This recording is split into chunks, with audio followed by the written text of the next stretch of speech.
sorry. Yo guys, what's up? I am orange because you don't see me. You don't see me. I'm back on my YouTube channel. Bro, what's that face?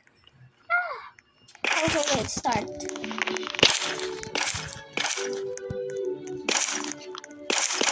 Where is the crowd? Ay. Hey, don't follow me.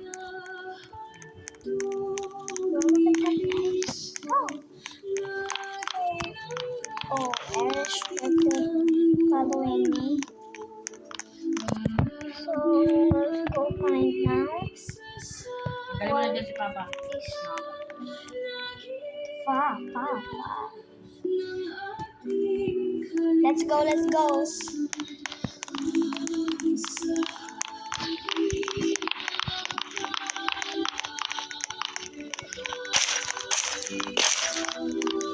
Oh, there is so many.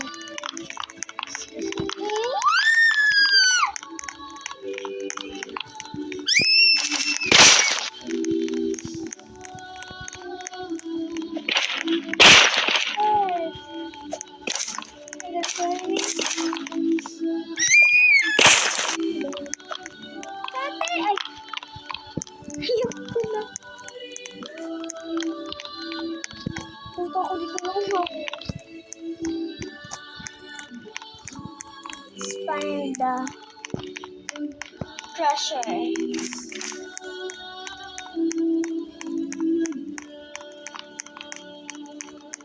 Oh my god. Come here.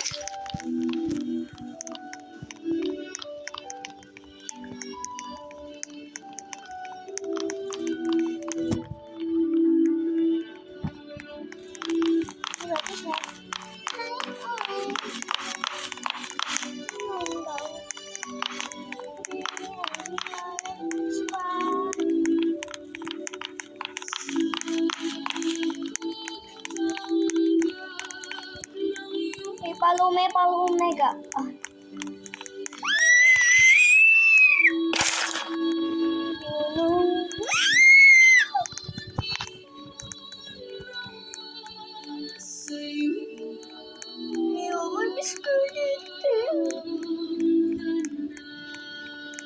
Let's find the exit. I think I can find the exit.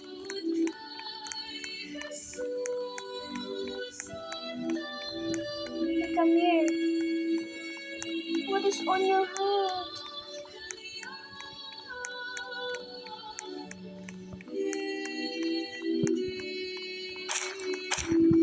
Hey. Hi guys, this is my friend.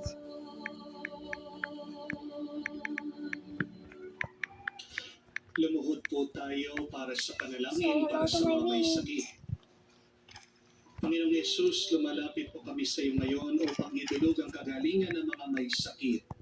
Haplusin niyo po sila at pakalooban ng panibagong lakas upang sila ay muling makapaglingkod sa iyo.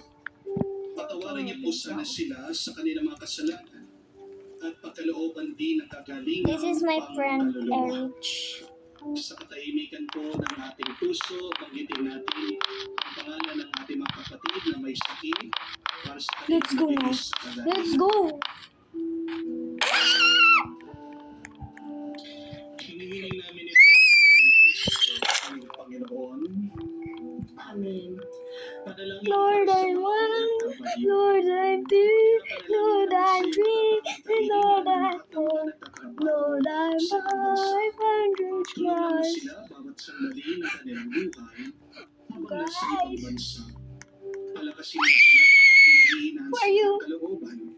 Pagalingin mo sila tuwing nagkakasakit. Who Paluin are mo you? sila kapag nalulungkot sila.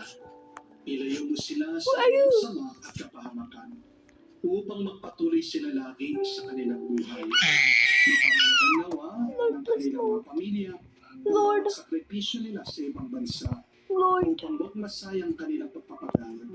Kawan at pagkalooban Oh, so you're not a multo. dahil sa iyo lamang aasa at wala nang iba pa. Let's go. Ito ay aming sama-samang panalangin Sa ngalan ni Jesus, Amen. banal na mukha ni Jesus, Kaawaan mo kami. manalangin tayo. Panginoong Yesu-Kristo, hinihiling namin kami gawin mong makasalo ng lubusan sa bunga ng banal na pakikinabang sa iyong buhay na dinudulot I sa can piging find ng the pagkain exit. na iyong katawan at dugong Where's banal the exit? kasama ng Espiritu Santo magpa sa walang hanggan. Amen. Mga kapatid, huwag niyo pong sanayin ang inyong mga sarili, ang inyong isip, puso, ang inyong konsensya sa masama. No, not Dahil ang again. kasalanan, ginagawa niyang manhid ang ating loob. Kapag nasanay ka na sa kasalanan, ginagawa niyang tama ang masama. At ginagawa naman niyang masama ang tama. I can find the exit. So, yun lang guys. Bye!